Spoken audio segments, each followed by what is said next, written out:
Hello and welcome. I am so excited to be talking with you about growing your spiritual muscle. A lot of times people don't think about it that way, but it truly is a muscle that you strengthen. If you're strengthening your faith, it's no different than going to the gym and strengthening your muscles. So one of the things that you can do to strengthen your faith is start to look for signs. Ask for them. You can ask for them. You can be conscious about looking for them. Divine nature is inherent in every single thing, every circumstance, every place in nature. There are so many different things, and yet there are times along our journey where we say, I need a sign. I need a sign. I feel alone. I need to hear from you, God. I need to know that I'm on the right path. And back when I started my business in 2010, and I had just first started coaching and was really identifying what is my unique purpose in life and how was I going to express that. And I had created some coaching packages and I had done all the work and I was so eager, so excited, so passionate, so on fire. There was nothing that I wasn't willing to do. And the same is true today, but it was different then because I didn't have any signs yet that this was viable or that I could be successful as a mentor, as a master coach, and develop these skills and help people, which is really the true passion within my very fiber in my being. And I was on a retreat because I was in a group coaching program at the time, which was helping you to identify your life purpose and then turn it into a business. And so I had flown to Wisconsin for a retreat. And I just was not in the greatest place in my life at this point. There were still some challenges going on in my relationship at the time. So I was staying in this hotel and I was there for only 3 or 4 days. And I just was like, I got to get out of this hotel. I got to figure something out. And this hotel was literally like, it would be like if you took a hotel and you dropped it in the middle of an 8-lane highway. So I had to cross 4 lanes of highway, walk across a gas station and some construction to a corporate parking lot. And I just thought, you know what, I'll just run in the parking lot. I'll just do laps or something. And I stepped onto the grass because I was like, oh, there's a pond over here. And I looked at the pond and thought, oh, how cool. And then I realized there was an actual nature trail. And so behind this corporate office, there was this gorgeous nature trail. And I was going along on the trail. And the night before, I had seen a shaman for energy healing. And he was talking to me about a bunch of different things. And he was talking about my spiritual parents in heaven and just different things. And so it was interesting because I went to cross over this little bridge and 2 doves flew over my head. And I was like, I wonder if those were my spiritual parents. I was kind of just, thinking a little differently about things and my own spirituality at the time. And if you think about divine timing, that at just the right moment you meet someone, or at just the right moment you're somewhere, or something prompts you to go somewhere or call someone or do something, listen and heed to that thought or that inspiration for that action, because that is your divine direction.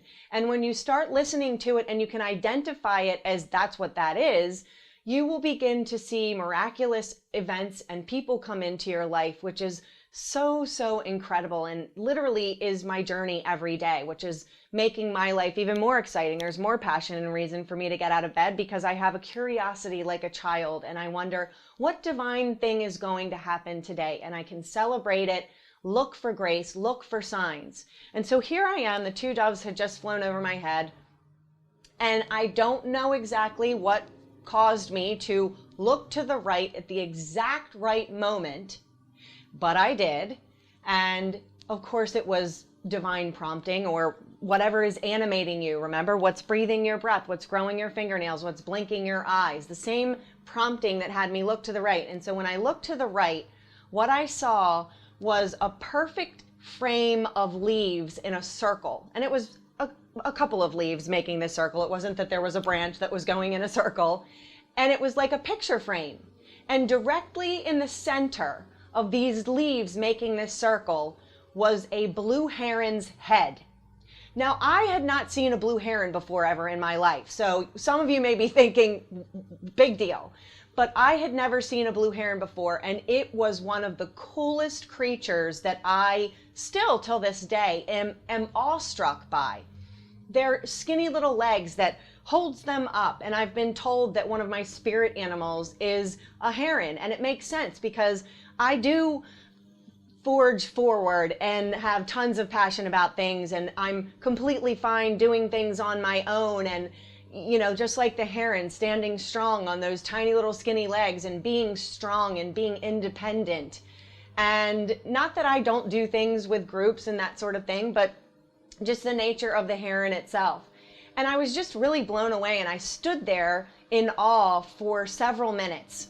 And so when I got home from this trip, I decided one morning I woke up and I just felt so aggravated and frustrated. My muscle of faith was certainly new at this time.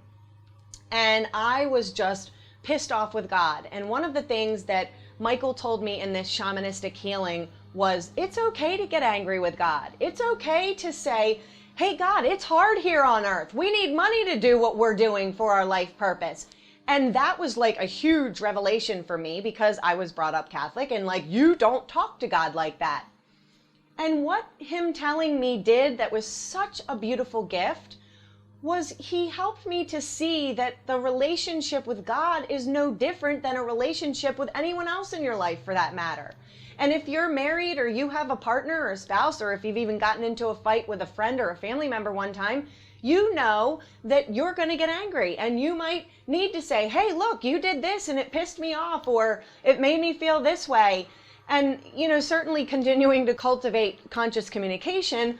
But at this time, I was like, this is great. I can talk to God, because a lot of times we feel like, unless we go and we're whole and holy, that we can't talk and communicate in the way that we need to in order to really develop a true and authentic relationship with that energy, with the universe, with the God, whatever it is for you. And so I woke up really pissed off when I got home, because I was pretty on fire about, I've been putting all this energy and effort into my business and still only had 2 clients, and when was it really going to take off, and all of this stuff. It was a financial thing too. It was like, there was feast or famine for me and my coaching business in the beginning. And so I took off to go to the trail to try and get some energy out and to just let it all go and process my frustration and my anger in a healthy way. And so I remember getting to the trail, and I went to take off to go for a run. And in the very beginning of the run, the voice in my head was like, hey God, I need to know that I'm on the right path, or I'm going to quit doing this coaching thing. I need to know that I need a sign. And I said, and how about a heron? And I took off and I ran. And as I ran, the frustration and the anger began to dissipate. And I completely forgot about this, hey God, I need a sign. And so I got back to the car. And as I mentioned earlier, for me, walking in nature and observing nature and looking for the divine intelligence in nature and really connecting with it on a deep level was part of my meditation practice. So I got back to the car and I decided, you know what, let me just walk up here like a quarter of a block or a half of a block and connect with nature now that this anger has dissipated and so on. And I walked maybe 25 steps, and there's this one section of the trail where there's water coming under a bridge, and there's, a little bit of a waterfall and then a pool of water, and then it goes back into a stream. And again, just like in Wisconsin, this moment where I looked to the right, and at the exact right moment, and sure enough, there was a blue heron standing there on this tiny little bank next to a broken bicycle. And I was just beside myself. I mean, I had never had anything like that happen before. I had been on this trail hundreds and hundreds of times, and I'd never seen a blue heron before in my life until I went to Wisconsin. And so here this heron shows up. And the funny thing about it in hindsight is that what happened is it was kind of cool for a minute, and I was totally in awe. And then I immediately went into being frustrated and saying to myself, so I can manifest a heron, but I can't manifest money? What the heck? Is this some kind of a joke? And the truth of the matter is that the universe is not playing a joke on you. In fact, the universe is not even testing you. The concept of the universe testing you has in that concept lives the idea that you could fail, that there would be an opportunity for failure. And quite frankly, I don't believe in that. I believe in learning forward, in being in circumstances and situations and strengthening your faith and using it as an opportunity to identify where you could strengthen your faith and that spiritual muscle even further so that it becomes more natural. It becomes more of a foundational place out of which you operate. And when you do that and you recognize that God is not testing you and that you're not going to be punished or rewarded depending upon the choices that you make or the actions that you take, but that the universe is always showing up and loving you 100% with divine unconditional love, no matter what you do, no matter what you say, and all people together. In A Course in Miracles, it says everyone is special and no one is special. And that God is truly loving you. The universe is truly here. The universe wants for you what you hold in your heart as sacred.